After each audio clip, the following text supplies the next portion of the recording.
जैसा आप बनना चाहते हैं वैसा नहीं बन पा रहे हैं तो जानिए उसका असली कारण गौतम बुद्ध की कहानी से। नमस्कार दोस्तों, क्या आप जैसा बनना चाहते हैं वैसा नहीं बन पा रहे हैं, या जो आप चाहते हैं अगर वो नहीं हो रहा है, तो आज की यह कहानी आपके लिए ही है। दोस्तों, इस कहानी को ध्यान से अंत तक जरूर सुनना।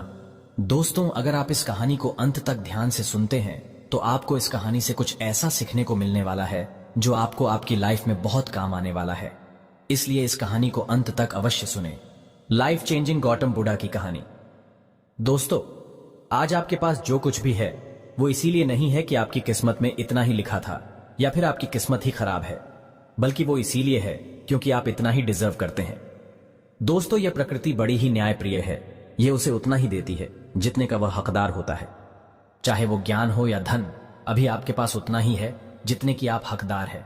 लेकिन अगर आपको इससे भी ज्यादा चाहिए तो आपको उसके काबिल बनना होगा। दोस्तों, ऐसा कौन सा गुण है जो आपको काबिल बनाता है? क्या आप उस गुण के बारे में जानना चाहते हैं? अगर आप जानना चाहते हैं तो आप गौतम बुद्ध के जीवन की इस कहानी को अंत तक ध्यान से जरूर से सुने। दोस्तों, इस कहानी को सिर्फ समझेगा मत, बल्कि इस कहानी को अपने भीतर उतर जाने दीजिए। तो बिना समय को गंवाए चलिए कहानी की शुरुआत करते हैं। गौतम बुद्ध के जीवन की शिक्षाप्रद कहानी जो आपका जीवन बदल देंगी। दोस्तों, एक बार गौतम बुद्ध को एक सभा में भाषण करना था और जब सभा का समय हुआ तब बुद्ध वहां आए और बिना कुछ बोले ही वहां से चले गए। तकरीबन 100 से भी ज्यादा लोग बुद्ध का उस सभा में इंतजार कर रहे थे और बुद्ध के इस तरह के व्यवहार को देखकर सभी लोग बहुत चौंके, लेकिन किसी ने भी बुद्ध से कोई भी प्रश्न नहीं किया। दोस्तों, अगले दिन फिर से सभा का आयोजन हुआ और दूसरे दिन सभा में लोगों की संख्या तकरीबन घट गई। इस बार तकरीबन 80 लोग सभा में बैठे हुए थे। बुद्ध सभा में आए, लेकिन इस बार भी बुद्ध ने वही किया, यानी बुद्ध इस बार भी आए और बिना कुछ बोले ही वहां से चले गए। लोग दोबारा से चौंके, लेकिन किसी ने भी बुद्ध से कोई प्रश्न नहीं किया। अगले दिन सभा का आयोजन फिर से किया, लेकिन इस बार सभा में लोगों की संख्या और घट गई। इस बार सभा में केवल 50 लोग ही आए हुए थे। बुद्ध सभा में फिर से आए और उन्होंने इधर उधर देखा और बिना कुछ बोले ही सभा से चले गए। उसके बाद कुछ लोग क्रोधित भी हुए क्योंकि लोगों ने अपना काम छोड़ कर आए हुए थे, लेकिन किसी ने भी बुद्ध से कोई प्रश्न नहीं किया। अगले दिन फिर से सभा का आयोजन हुआ। दोस्तों, आप लोग जो इस कहानी को सुन रहे हैं, आप में से भी कुछ लोग मन ही मन यह कह रहे होंगे कि अरे कितनी बार सभा का आयोजन होगा, और आप लोगों को भी इस कहानी को सुनते वक्त इरिटेशन होना शुरू हुआ होगा।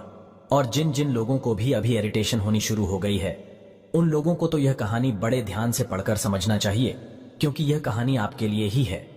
अगले दिन फिर से सभा का आयोजन हुआ, लेकिन इस बार सभा की संख्या और ज्यादा घट गई थी, यानी इस बार सभा में सिर्फ 30 लोग ही थे। फिर उसके बाद बुद्ध सभा में आए, मुस्कुराए और फिर से बुद्ध ने वही किया, यानी बिना कुछ बोले ही वहां से चले गए।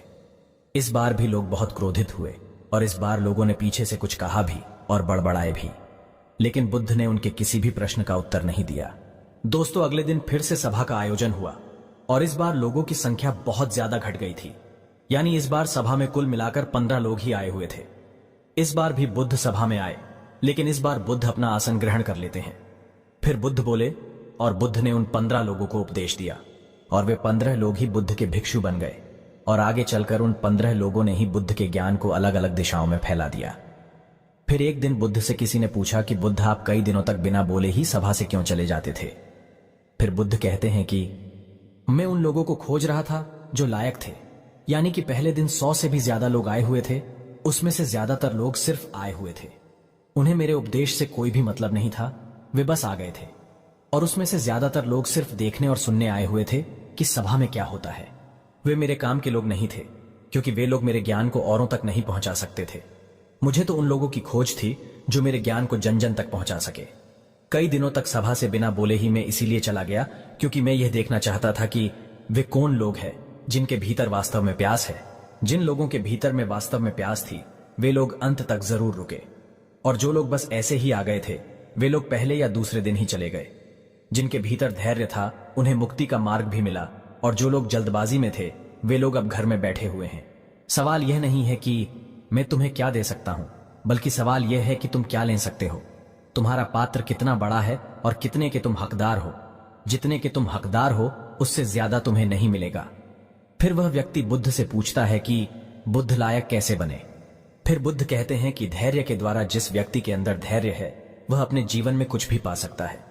सभा में जितने भी लोग आए हुए थे और उसमें से अंत तक वही रुके जिनके अंदर धैर्य था। चाहे तुम्हारे जीवन में तुम्हारा लक्ष्य जो कुछ भी हो, लेकिन तुम बिना धैर्य के सफलता के चरम तक नहीं पहुंच सकते। फिर वह व्यक्ति बुद्ध से पूछता है कि कोई व्यक्ति अपने भीतर के धैर्य को कैसे बढ़ाए। बुद्ध कहते हैं कि निरंतर अभ्यास के द्वारा हम अपने भीतर के धैर्य को बढ़ा सकते हैं। जैसे कोई व्यक्ति जब ध्यान करना शुरू कर देता है तो उसका मन उसके सामने कई सारे अड़चने लाता है, लेकिन उसका धैर्य उसे एक दिन उसके लक्ष्य तक जरूर पहुंचा देता है।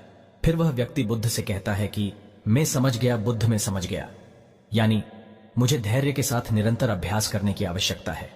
दोस्तों, अब आपको समझ आ गया कि आपके पास वो क्यों नहीं है जो आप पाना चाहते हैं, क्योंकि आप उसके लायक नहीं हैं। आप लायक तभी बनेंगे जब आप अपने भीतर धैर्य को बढ़ाएंगे। और धैर्य कैसे बढ़ेगा? धैर्य बढ़ेगा निरंतर अभ्यास के द्वारा। और अभ्यास कौन करेगा?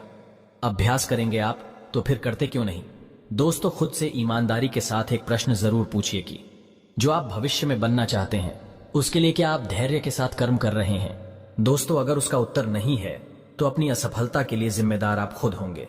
दोस्तों, आज की यह गौतम बुद्ध की शिक्षाप्रद कहानी आपको पसंद आई होंगी तो नीचे कमेंट बॉक्स में यस जरूर लिखें और उसके साथ ही इस कहानी को अपने दोस्तों के साथ शेयर करना ना भूलें। अगर आपको हमारी वीडियोस अच्छी